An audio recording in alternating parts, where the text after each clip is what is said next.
దేశవ్యాప్తంగా సంచలనం సృష్టించిన నీట్ పేపర్ లీకేజీ వ్యవహారాన్ని తేల్చేందుకు సిబిఐ రంగంలోకి దిగింది. దీనిపై కేసు నమోదు చేసిన సిబిఐ దర్యాప్తు ప్రారంభించింది. ఇందులో భాగంగా స్పెషల్ టీమ్స్ ను ఏర్పాటు చేసి పేపర్ లీక్ లింకులపై దృష్టి పెట్టింది.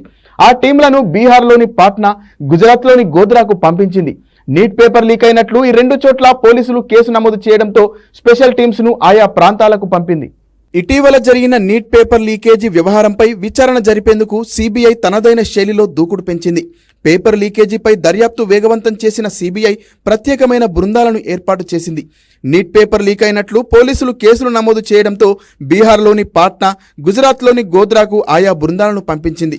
కాగా నీట్ పేపర్ లీక్ అయినట్లు ఆరోపణలు రావడం, దేశవ్యాప్తంగా నిరసనలు తీవ్రం కావడంతో ఈ కేసులను సిబిఐకి అప్పగిస్తూ ఆయా రాష్ట్ర ప్రభుత్వాలు నోటిఫికేషన్లు విడుదల చేశాయి.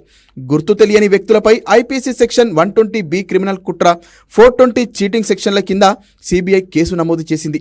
నీట్ పేపర్ లీకేజీ ఆరోపణలపై సమగ్ర దర్యాప్తు చేపట్టాలని కేంద్ర ప్రభుత్వం కోరింది. ఈ కుట్ర చేసిందెవరు?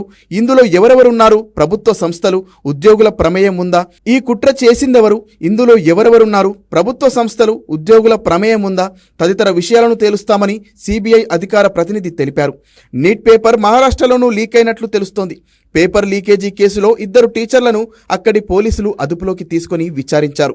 లాతూర్ జిల్లాకు చెందిన సంజయ్ తుకారాం జాదవ్, జలీల్ ఉమర్ ఖాన్ పఠాన్ గవర్నమెంట్ స్కూల్లో టీచర్లు. వీళ్ళిద్దరూ కలిసి ప్రైవేట్ కోచింగ్ సెంటర్ నిర్వహిస్తున్నారు. అయితే నీట్ పేపర్ లీకేజీలో సంజయ్, జలీల్ హస్తం ఉందన్న అనుమానంతో నాందేడ్ యాంటీ టెర్రరిజం స్క్వాడ్ పోలీసులు వాళ్లను అదుపులోకి తీసుకున్నారు. కొన్ని గంటల పాటు విచారించిన సిబిఐ ఇంటికి పంపించింది. మళ్లీ అవసరమైతే విచారణకు రావాలని ఆదేశించింది.